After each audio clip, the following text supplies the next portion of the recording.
Napabilib ang Minnesota coach na si Chris Finch sa galing ng Lakers head coach na si JJ Redick. Ibang opensa na daw meron ngayon ng Lakers, pero bago yan, Rudy Gobert nabigyan ulit ng kontrata ng Minnesota Timberwolves. Isa sa naging successful ngayon sa NBA mula noong 2013 NBA draft ay ang big man na si Rudy Gobert na napili ng Denver bilang 27 pick.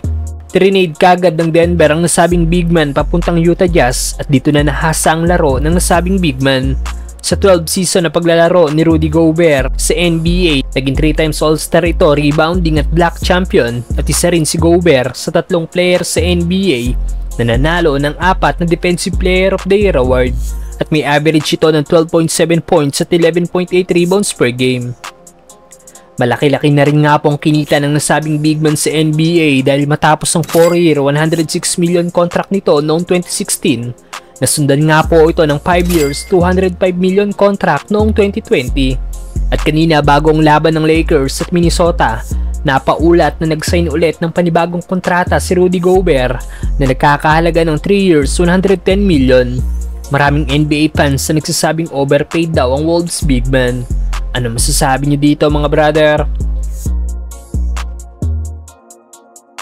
Samantalang Minnesota coach na si Chris Finch napabilib sa galing ng Lakers head coach na si JJ Redick. Tuluyan na nga pong tinapos ng Lakers ang winning drought nila sa last 6 opening ng regular season matapos sa talunin nila kanina ang powerhouse team na Minnesota Timberwolves. Halos wala nga po nagbago sa lineup ng Lakers dahil nadagdag lang sa team ang mga rookie na sina Dalton Knecht at Bronny James. Kaya malaking credits daw sa panalo ng Lakers ay dahil sa bago nilang head coach na si JJ Redick. Ayon nga sa Minnesota coach na si Chris Finch, ang offense daw ng Lakers ngayon ay modern, na may better passing, movement at may greater emphasis para sa mga shooter. At ito ay dahil kay coach JJ Redick.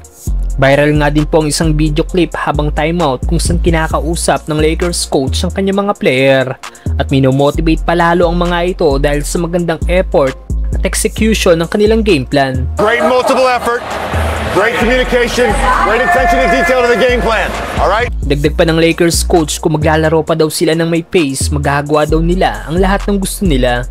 When we play with pace, we can get whatever we want. All right? We are getting great shots.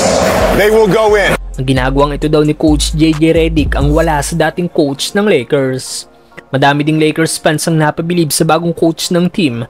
Ayon sa isang fans, mukhang ibang team na daw ang Lakers ngayon dahil kay coach JJ Redick.